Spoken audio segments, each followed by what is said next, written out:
Precision is key. We're making the best clothes ever. I think it's nice to have the best tools to make those. Sometimes people start to laugh. I can buy scissors that cut everywhere. Once you feel it, you know it. There is an upgrade in scissors. It's guaranteed for life. You'll never need another pair. Every single detail is considered. Both Ernest Wright and William Whiteley are premium manufacturers of scissors and shears. I've made tailor shears for Alexander McQueen, Oswald Boateng, Paul Smith. The selling price ranges between $250 and $300. £600. That's nothing for the work we put in. Everything's done by hand on a pair of shears for Whiteley. You'll look round a supermarket, you'll see a pair hanging on shelf for £2. You think, oh, bargain here. But they'll be broke in a month. The history of the companies, you can feel it almost emotionally rather than necessarily physically. So our company originally formed in 1902. Whiteley's can be traced back to 1760. Both of these companies are just 8 miles apart in Sheffield, England. There's always a rivalry with two different companies. I've got views on their scissors and I'm sure they've got views on our scissors as well. Now they've got an older generation of workers passing the skills forward to survive. I never even thought about doing anything else but scissors. Really, I've never thought about another career. I live and breathe scissors now, I do. Good God.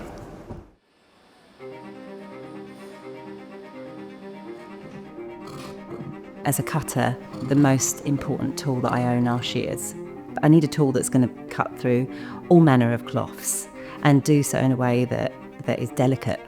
You don't want to have to buy tool after tool after tool. It's just not cost effective. We don't get paid enough. First time I heard about Ernest Wright, I just knew I needed those shears. A piece of what is probably the heaviest bit of denim that I've ever seen or felt in my life. The blade just glided straight through it really with ease.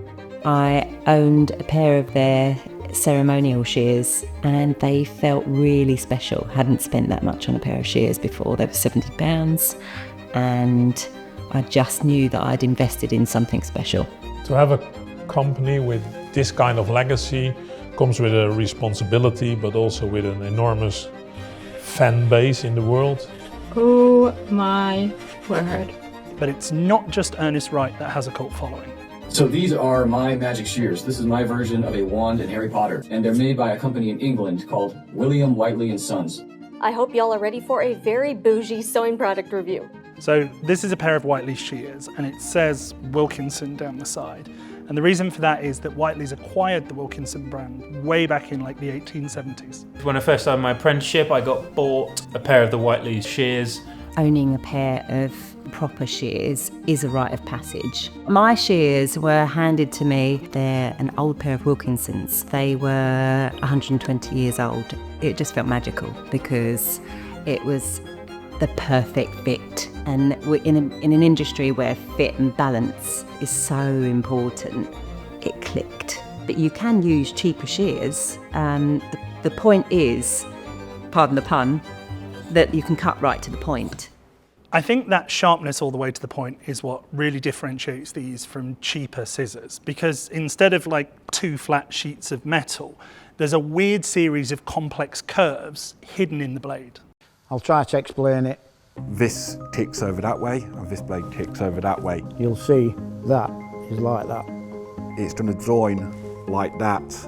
They only touch on the point where it's sharp. And that makes the cut very, very consistent and very, very accurate. Even if the blades are not sharp, but they are curved correctly, they will cut. I know that there's a lot of work that's gone into making them. I'm only an expert in using them, not necessarily an expert in making them. Okay, there are about 90 processes to make a pair of scissors. It starts with buying the metal. That will be a bar that will be forged. The forging is currently being done in Europe, but both companies plan on trying to bring it back to Sheffield.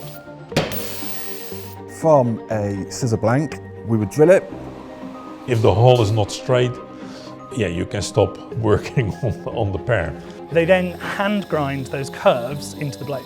You can't get the finish on a machine like you can with hand, because if it needs just tinkering that little bit, you're going to have to change the whole setup of the machine, where if I'm hand grinding it, I can just tinker with it myself.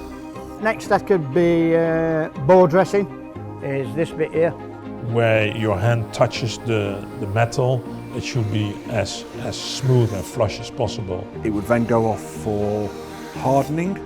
The harder the material, the sharper you can make your knife. Then after the first grind, they'll be putting our chemical rumblers. It finishes off what we've started, to be fair, and gives us a fighting chance to get a really, really good finish on it. Then there's a load more grinding and sharpening and polishing, and then they're handed to someone called a putter. Which is short for putting the scissor together.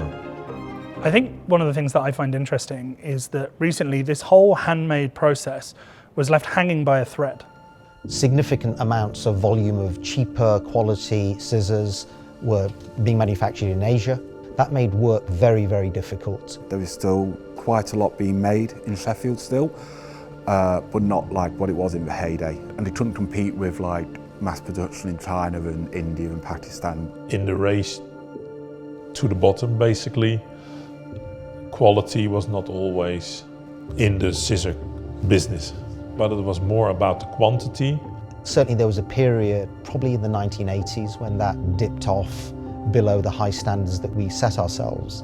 But I think Ernest Wright had a particularly rough time of it. In the early 2010s, the company was on the brink of collapse. It was then taken over by Nick Wright, who's a member of the Wright family, and he launched a Kickstarter campaign in 2016 to try and rejuvenate the company. At that time, Cliff and Eric, the two old putters, became ill. Nick Wright was not able to fulfill his pledge. It became a failure, and at the end of the story, he took his own life. It was only towards when Paul Jacobs took over the company that they turned it round, and we've changed our business model from, instead of being quantity, we're selling quality. Both companies are now under new ownership, but I think one of the challenges they face is they have to get the knowledge of how to make these shears from an ageing workforce before they retire. If you want to keep this trade going, you've got to have people coming through from, behind you, young lads trained up. The previous owners, they should have had a couple of apprentices in years ago, to carry it on. If I were to show somebody now how to start hand grinding, it'd take them 5 years to learn it properly.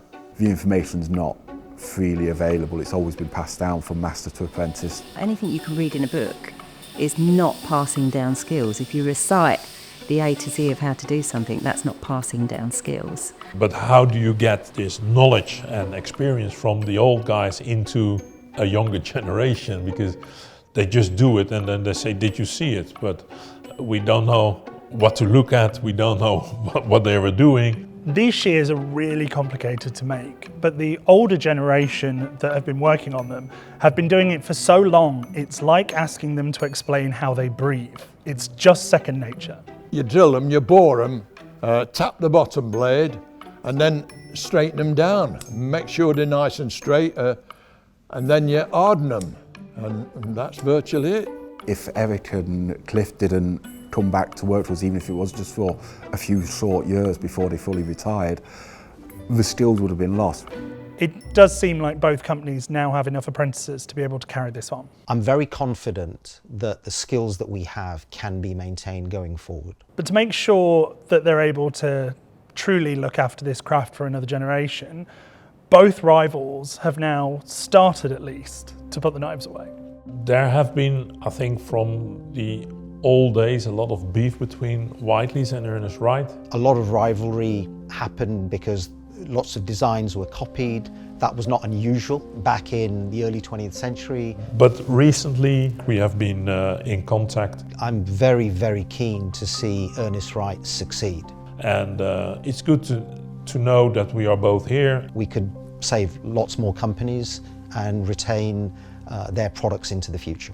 It's clear to me that these shears have been coveted by tailors for decades, but what's not clear to me is as one generation passes the skills forward to the next generation, can that essence and the magic behind them be also carried along?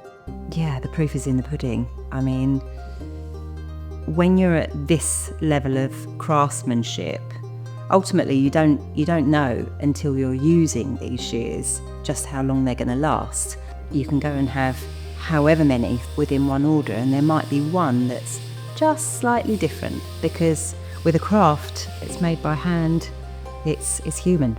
Time will tell whether they're good quality or whether they're not. I think that if this particular pair, or a similar pair, is still being used in 40, 50 years' time, I think that is what will tell. The only thing to do is just get good workers, and you're fine, no problem. As long as you've got good workers, you can carry on. If you want to make the best, you cannot rush it. You have to keep on doing it till it's okay.